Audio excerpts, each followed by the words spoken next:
Yeah, we're on in it. No, but I'll be in your view, Can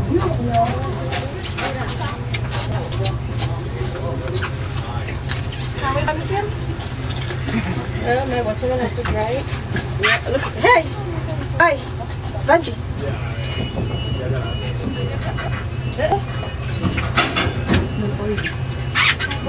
Look at him coming down. Move it here. My bubble up, right?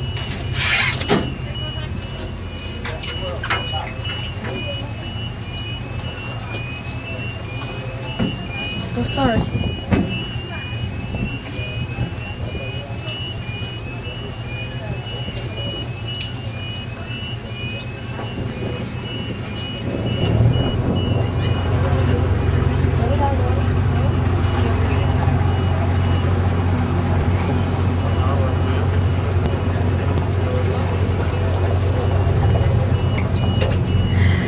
See, go up. Now the wall.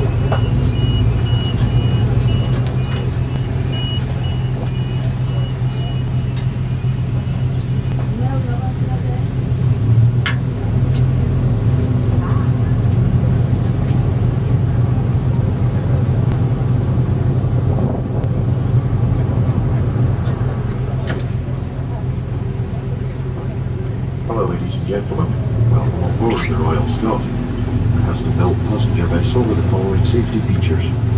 On the top deck at the front, you'll find 2 life jacket boxes. There's an additional pair on the back deck and 2 more in the centre saloon.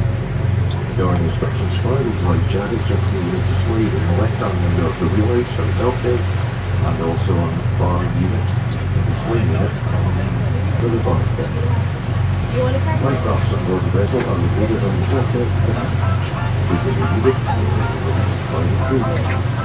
Ladies, please, you can instructions for most of the water bed and the bar in this size will let down the license for vessels. Toilets on board the vessel are on the right hand side for the ladies and on the left hand side for the gents. During the cruise, can you please make sure if you have any children, you know where they are and that they're accompanied. All feet off the seats. And also know that the Royal Scot is a smoke-free zone. No smoking pubs. Also on board, we have bins on the top of the that broke when I went sailing this time. And I know that this side where you go left or right. Another rubber? Then you stand to the deck.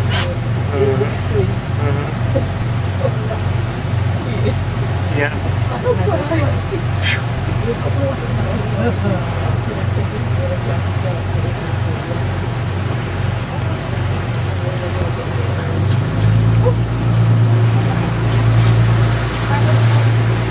I'm overboard.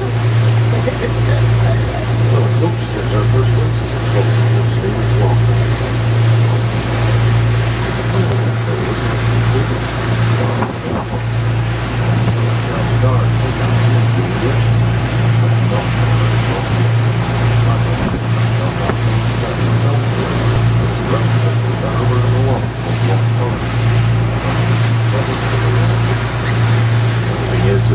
Filmmakers reckoned that Loch Torridon looked more like Loch Ness than Loch Ness does.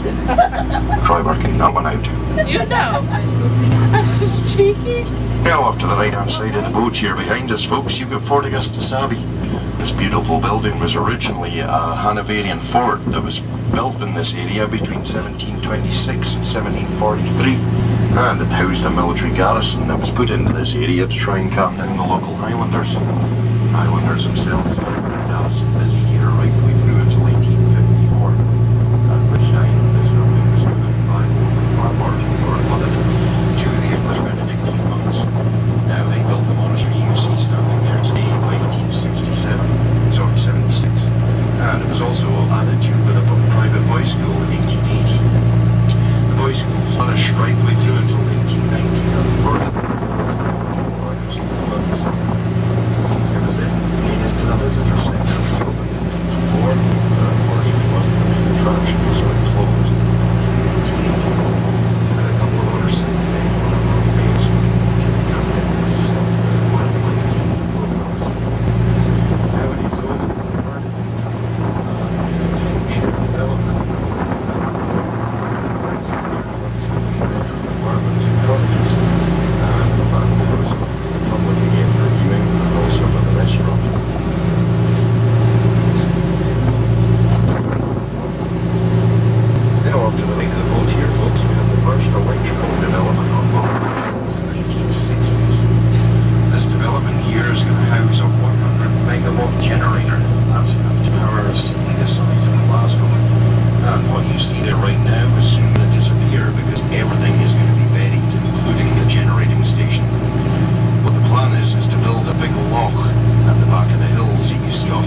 monks in the abbey harnessing the power of the River Tar way back in 1894.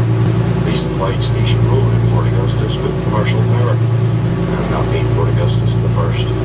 Also up ahead on the shoreline, as we get close to the shore, there's a small hut in there in the trees. And this house is Britain's first ever water-driven turbine generator to be put into a private house. In 1911 it was installed and pushes out 18 kilowatts to power Glendo's ship launch, which we'll show you on the way back. Now just to run you through the dimensions of Loch Ness, folks. Well, Loch Ness itself is 23¼ miles long, or 37.4 kilometres. On average, she's just over 3/4 of a mile wide. That's 1.2 kilometres. Surface area is 21.78 square miles, or 44.64 square kilometres. The average depth is 603 feet, 183 metres. And the maximum depth is 967 feet. That's 295 metres. As for the volume, needless to say, it's big. 263,000 million cubic feet of water, or 7,442,800 cubic metres. That's enough water to cover both England and Wales with 6 inches or 15 centimetres. Help dampener on the hosepipe bands down in the south of England. Oh. Another interesting fact is that if Loch Ness ever emptied, and with our rain I can't see that happening, you wouldn't be able to refill it using all the water in mainland Britain, i.e. Scotland, England and Wales added together couldn't fill this one loch. Also in this area, folks, we've had a lot of monster sightings. And the more famous ones are actually by the monks in the abbey. What do you say, folks? If you can't believe a monk, then who can you believe? Father Andrew, Brother David, and more famously Father Gregory Bruzy have all seen unusual objects around here. 1972 saw Father Gregory Bruzy on the pier as we left the canal on the right, and he was down there with a Daily Telegraph photographer. And one of the animals actually popped his head up to see what was going on. The photographer, being a professional, got such a fright that he dropped his camera. He didn't get it wrong, folks. Going into high-tech stuff, the Academy of Applied Science has done some research on Loch Ness right the way back from 1934 to the present day. One of the more interesting surveys was done in 1972 and was a complete sonar serendipity of Loch Ness. This was checking out everything that was lying on the bottom, all sorts of different sonar pumps and things. One thing they found at the far end of Loch Ness, near Loch End, was actually the Wellington bomber, which since has been removed. Also down at this end, roughly where we are now, they found a carcass of a dead animal on the bottom of the loch, which denoted further investigation. But under further investigation, not only by ourselves but by the Academy, they found that that body had mysteriously disappeared. The mystery continues.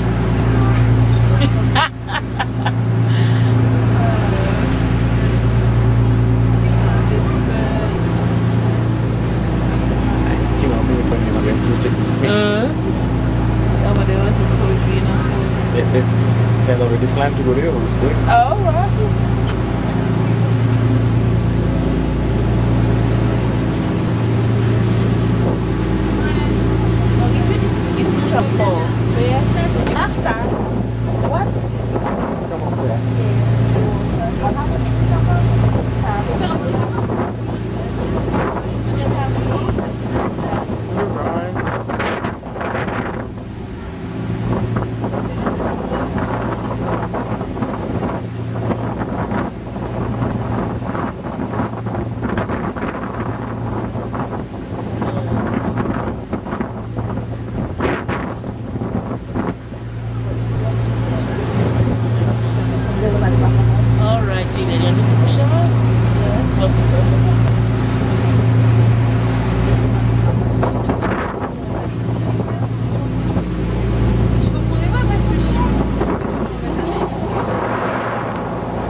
Now, as we get a bit closer to the shore here, folks, we're approaching some rocks which are known as Goddy's Cave. Now, these are actually named after a Jacobite leader called Goddy MacAskill. Now, he hid in a cave here while imitating Bonnie Prince Charlie to aid in the prince's escape to Skye and so on to France. But the plan that unfolded included the fact that the Redcoats would be told that Bonnie Prince Charlie was hiding here. Now, of course, when they came over and found out that not only had they been tricked, but also wasted time in finding the real prince, they weren't too pleased with that. In fact, they hung Goddy MacAskill for treason.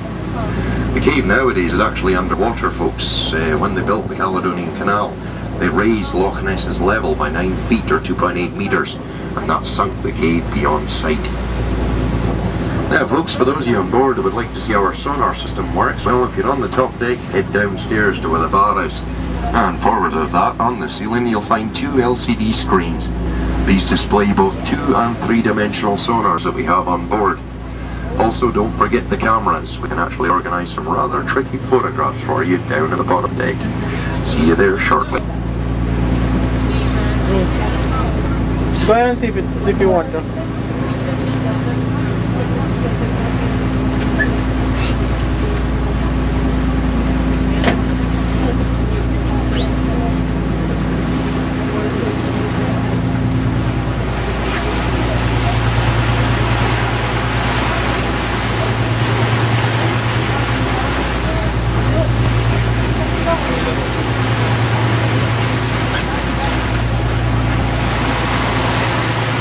Go ahead and transform.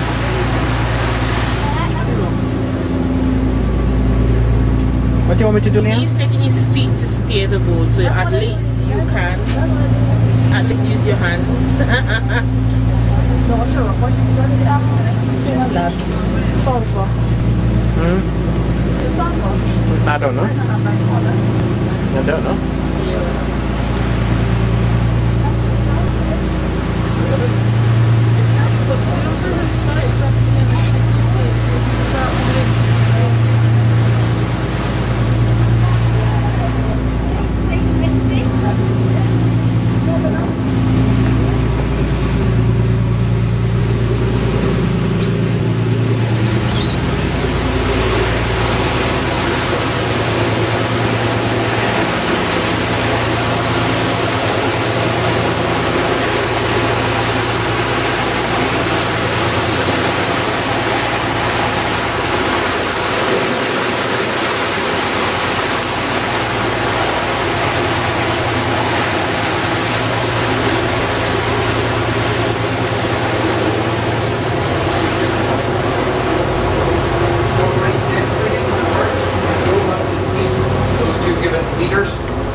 Speed course and GPS position.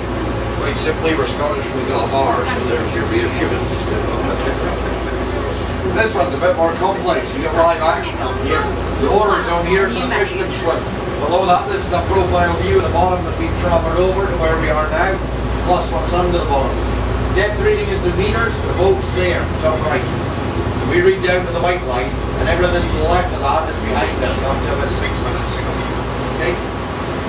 Right area will show you the rocks. Pink, yellow and green below is clay under the rocks, because it's made up of multiple levels of rock. And then up on top you've got pink, yellow, green and blue, which indicates sediments that will come on the long bottom. Okay so far? Everybody listening too slowly? Dark area, water. All these wee dots are all your fish contacts. Okay, anything vertical you can ignore. Fish don't actually live in high-rise apartments here in Scotland. Top line is game fish, trout and salmon. Trout are small, green and blue dots for them. Salmon are medium sized, green and pink for them. Next level down is this band of fish here. The green and blue dots are Arctic char. Arctic char are actually cold water sea fish, but they got trapped in here by that last ice age. And over this time they've evolved to live and breed in fresh water. During the day they live deep, about 100 feet, 30 metres down. But at night they come up to the surface to feed on plankton, but they only do that in darkness. Because their eyes are light sensitive, when daylight comes they drop back down again. Not too big either, they only get to about 18 inches in length, 45 centimetres, up to about 9 pounds in weight or 4 kilos. Like you what they lack in size, they make up for it in taste, they're beautiful to eat. CHAR is how they're spelled. If you see that on the menu and you like fish, try them. If you don't like fish, pick something else. Bigger dots above and below, the multiple coloured ones, these ones here, these are called ferox. Ferox are all the big guys. These are the cannibals, or cannibalistic trout. They normally live really deep in the loch, sub 400 feet or over 120 metres down. But being cannibalistic creates a problem. Basically swimming around eating each other all day. Well, how long is the species going to last? So when the number levels drop too low, they rise up, they feed on the Arctic char, and then breed. The babies are born, the numbers return, and the whole cycle repeats. Very simple logic with them. No need for a babysitter if you keep eating the kids. Inshore, they'll scare you. Up to about 5 feet in length, 60 pounds in weight, 1 metre 50, 28 kilos, so they're easily bigger than salmon. Out there, they'll eat you. 8 feet in length, 150 pounds is not uncommon. 2.5 metres, 70 plus kilos, they're huge. Very good to eat as well, but to get the true taste out of one of these, you don't actually cook them. You eat them straight from the loch. Raw and wriggling, that's only a 5 footer, 66 pounds. When they're raw, they taste a bit like smoked salmon, but if you cook them, they're tasteless. You want something tasteless, there's a McDonald's up in Inverness. So that very basically is how the sonars work, folks. All clear? That's the cannibalistic trout. 1 metre 50, 30 kilos, so this is a small one. Imagine calling that a small fish. A cheek. The biggest one was 9 feet, 186 pounds in weight. So a cannibalistic trout, that's huge.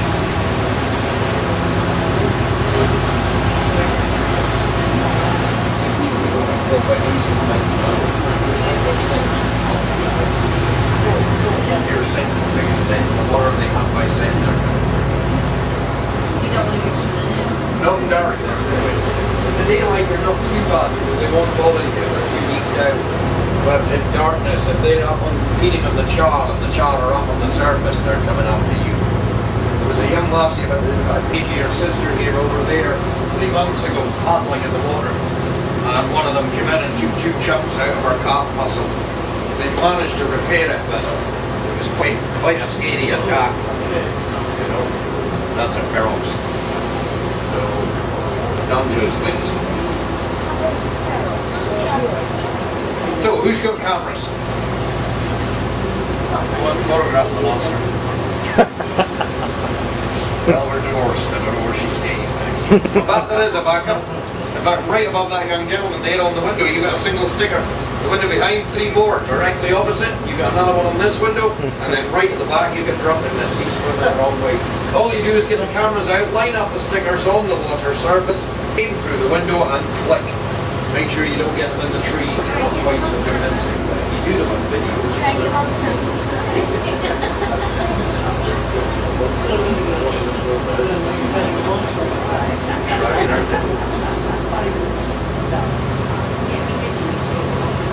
see if you do it with video, they swim.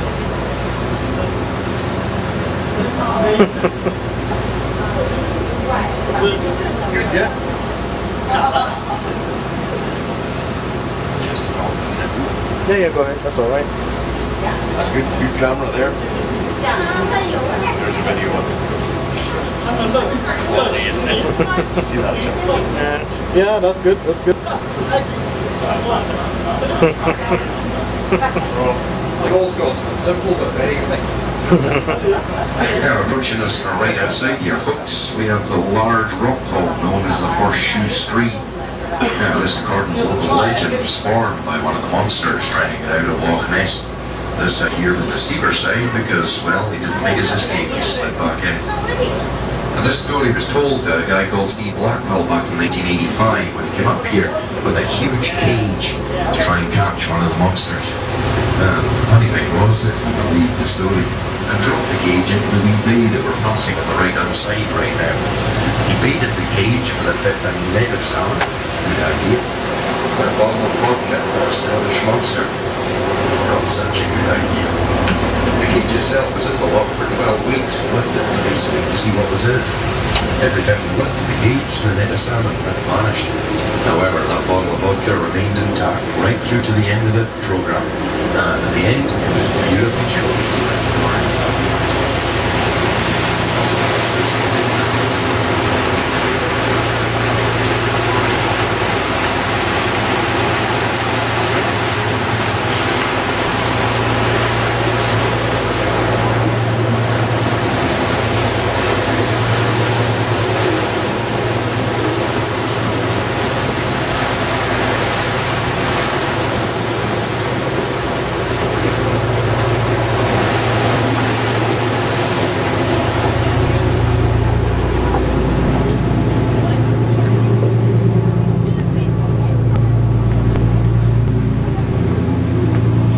says it's warm.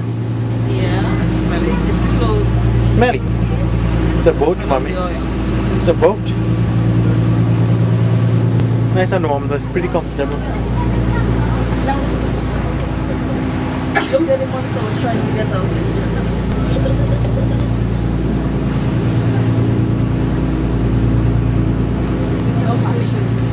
No fishes. I said no fishing. No fishes. Apparently they got fish about that size in the loch. Maybe some big fish. This is the water they want to get. Apparently got some fish over 6 feet long. Yeah. Trout. Showed us a picture. Really? Yeah.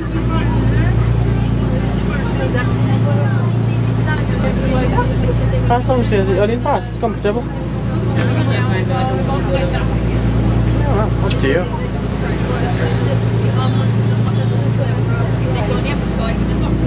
Now it comes on.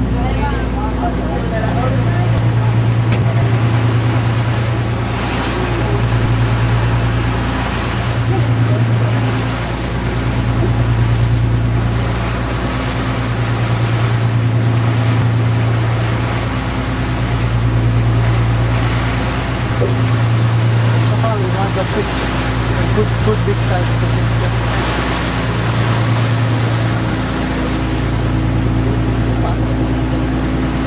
Pick them up on sonar and the different ones, salmon, trout, kind of. Apparently the trout are long ones, big ones. What a look at this, I can't tell what the thing put is. The guy opened the door by this. What's on that? The bottom. That's the same sonar that they have downstairs. The bottom. What? Yeah. Let me see the fish. All the boats have numbers. Yeah, two each. Now folks, we're starting to head out into the deeper areas of the cruise here, sort of into the abyss. The areas that we're going to get into shortly, or we might already be there, are actually deeper than the deepest point of the North Sea within the British sector.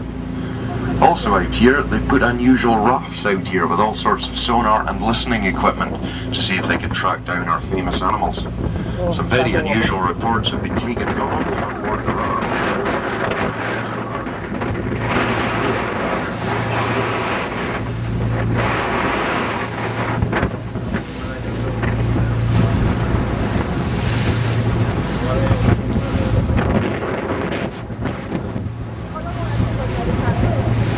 Maybe. Maybe.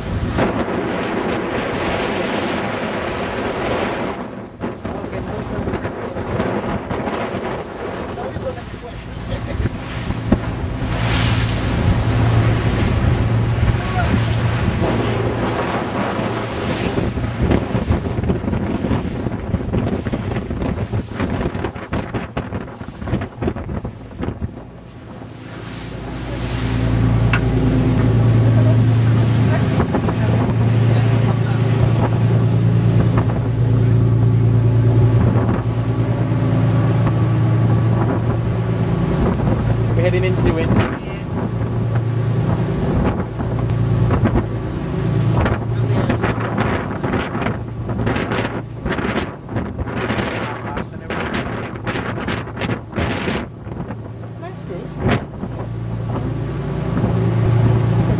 As you know, we cover half of that. So I was before yesterday, I said before, and it's 23 and a half water. Bad.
Very nice.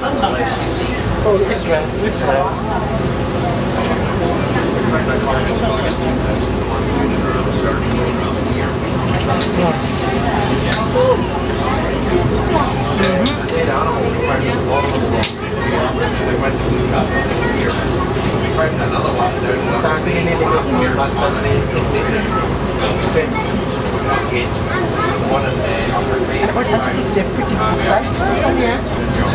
What is this? I said, don't you appreciate them because you're closer to them.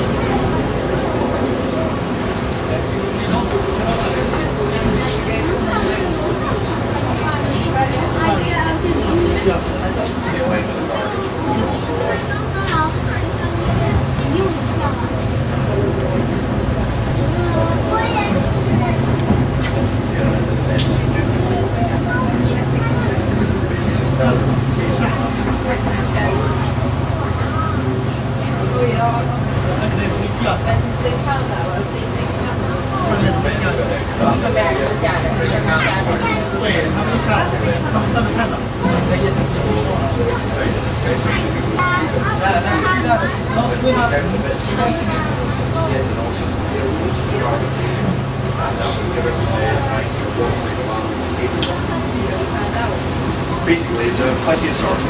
Type of plesiosaur.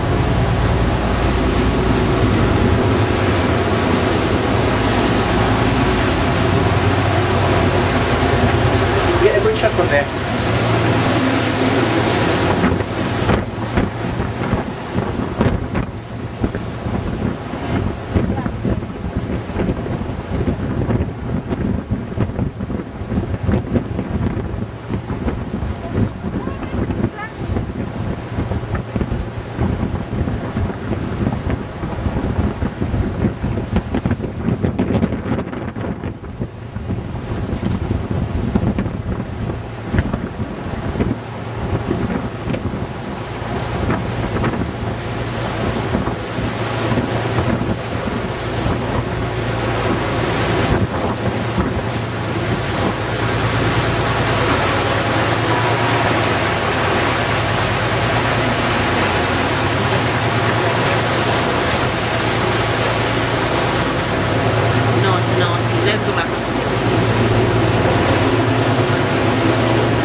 Found it a bit strange. We weren't getting any breeze like when we were on Lake District. Yeah. So basically, if a 10 knot wind coming behind us and we're going with the 10 knot wind, it cancels it out. But now with the same 10 knot wind, we're going against it, and the same 10 knots, all of a sudden there's a 20 knot wind blowing against us.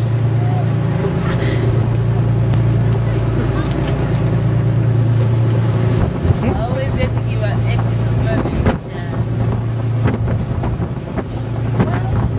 So if you look ahead of the boat here to the left-hand side up into where the evergreen trees are, you'll see a large white building. This is Glendale Shooting Lodge, the one that I was telling you about earlier. It was powered by the first water turbine generator to be used in private use. It was built by the Hamrose merchant back in London in 1880. And it was a shooting lodge. Beautiful situation as well. Views you must get from up there. Unfortunately, though, it was struck back in 1932 when Mr. and Mrs. Ambrose were travelling up Loch Ness in a small motorboat. Unfortunately, the boat exploded and caught fire. Now, they were both accomplished swimmers, having swam the English Channel. And unfortunately, the cold waters of Loch Ness got to Mrs. Ambrose and she never made it to the shoreline. She drowned, unfortunately. Now, when she drowned, she was waiting in excess of £30,000 worth of black pearls, and they were offered as part of her reward for the recovery of the body. However, the body itself was never recovered. Nautics and oil divers and local police divers went searching. The murky depths of Loch Ness kept her body well, and it still hasn't been discovered today. And when the body wasn't recovered, there was a memorial built, and if you look to the left of the shooting lodge up on top of Gary's Cave, and you can see a small grey pyramid. Now, the reason for the pyramid is because it forms a point. Now, if you look out at the top of the room that Mr. Ambrose stayed in the shooting lodge, through the top of the pyramid, that point indicates to him the last place on Loch Ness that he saw his beloved wife.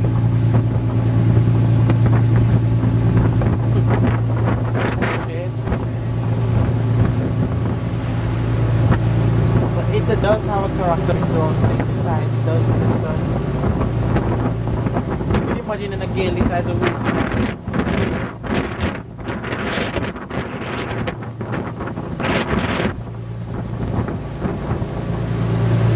I'm sorry.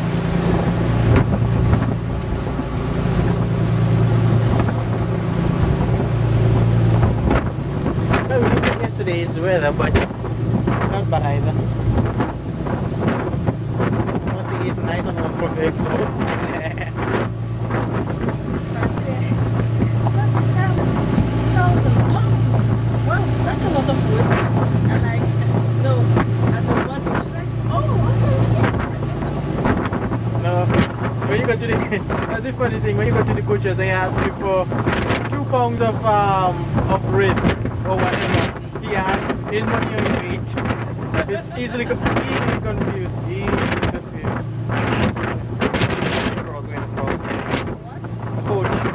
Running along there.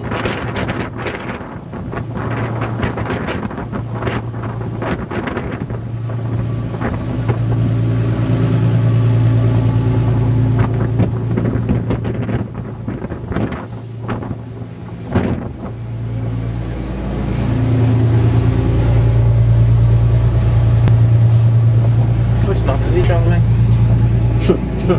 10 knots. Oh no. Rudder, okay. Rudder.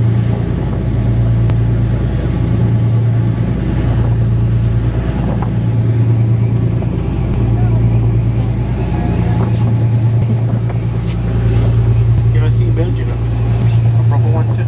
Oh, okay.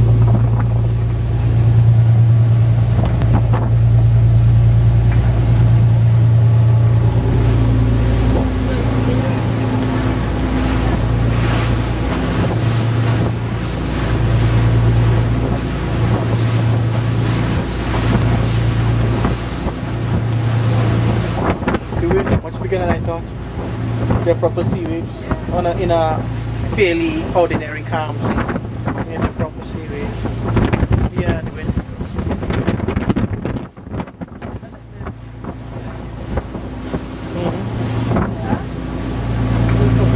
well, as I used to say, like the doctor was he was.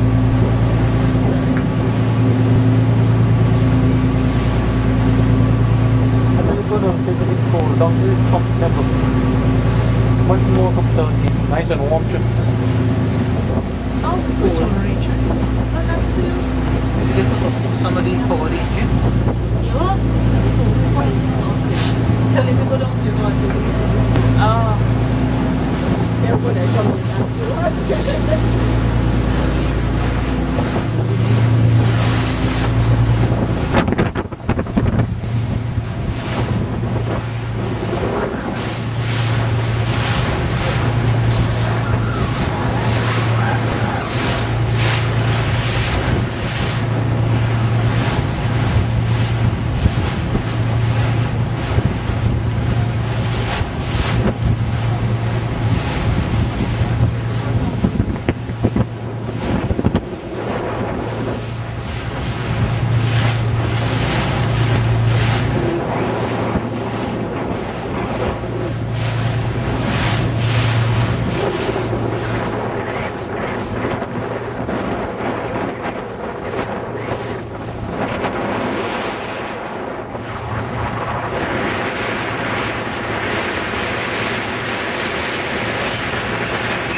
found a man, I can't remember if it's her father or somebody, that the same place dead.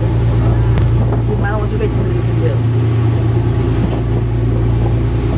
Did they kill your father and the daughter? No, some years after. I remember the man gave the girl for whatever he was with. Now he don't have nothing else to give, so that's the game. The very same spot they made. I was on Saturday when the film so that's funny. Saturday morning they made the man because we could go to a because one thing was that everybody talking about that man. The man the things that they went and see Charlotte and them. Man was still on the road. A young man or what? What up man, 40 something. Give your own daughter? I don't know for some. The child dead first? Yeah, something is back.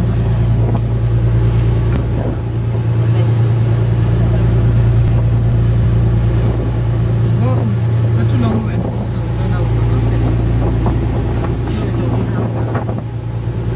and she saw a dead and a cat, both the cat and the man. His cat and he himself, both of them dead.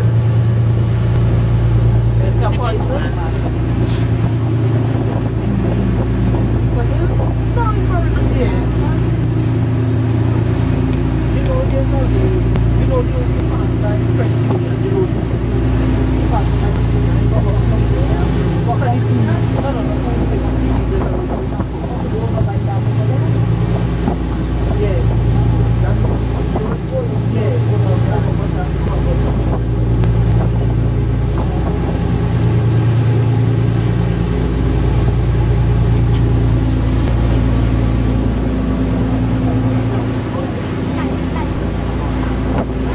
Now ahead of us here, folks, nestling in amongst the boats, you'll find the only island in Loch Ness. And in fact, this wee island is not even natural either. It's actually a crannog, a man-made island built to be used as a small lookout.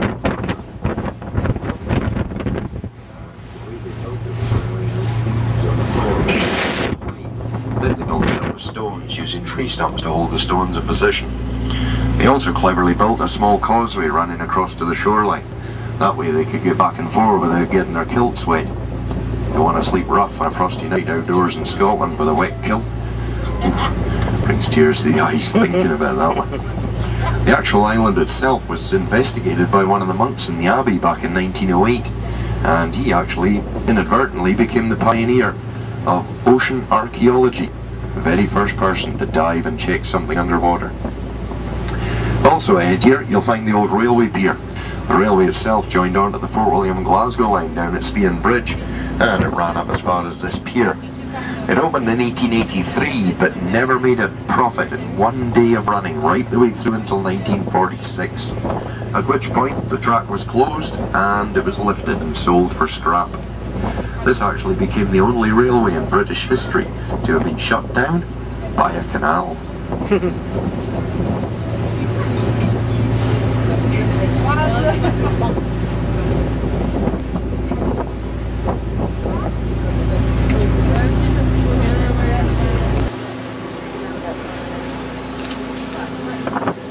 Pretty long now.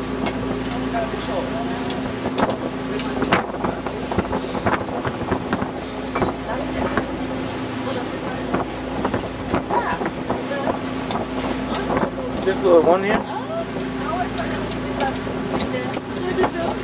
Is it, you don't find it even impressive if you have it going trees? Yeah.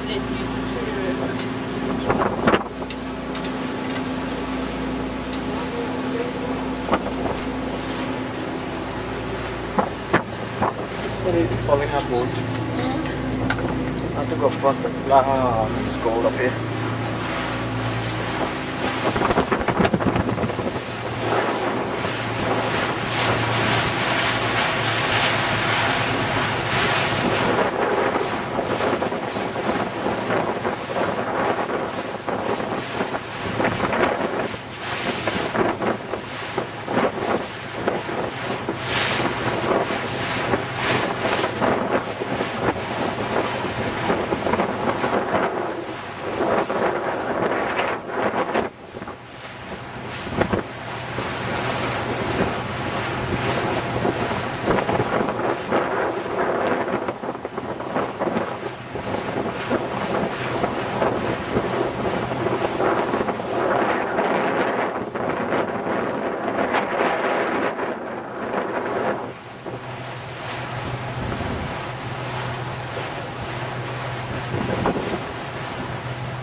here, folks, not only can you see what Kaiser Fort Augustus Abbey, to the right of that, you can see the mouth of the canal, marked by Britain's furthest inland light fix on the left-hand side.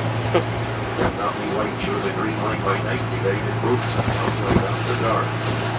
The canal itself was built between Lichfield Fleet in 1822 by Thomas Delmer and his engineers. And it houses 29 locks which lift boats from sea level at either flow over or ice. And take you up to the highest point of the canal, which is just south of us here at Loch Ness.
He was talking downstairs. He was explaining his sauna. When he sent us downstairs, he was explaining his sauna.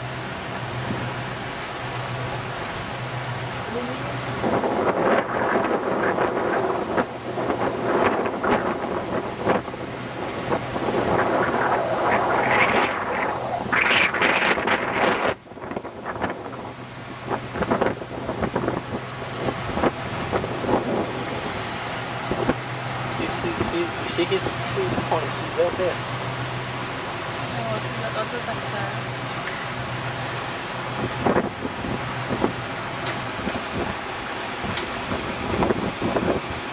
Okay, hold down, Captain.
Thank you, mate. Very good.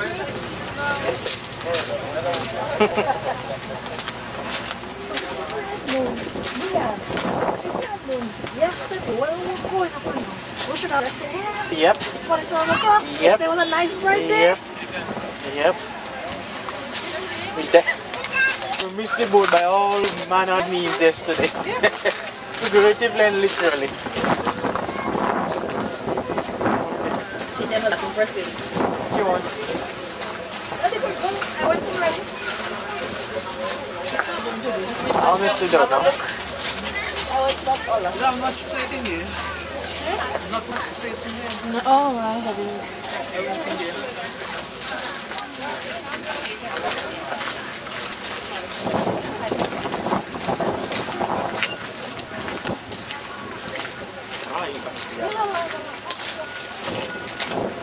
That is worth my £9.50.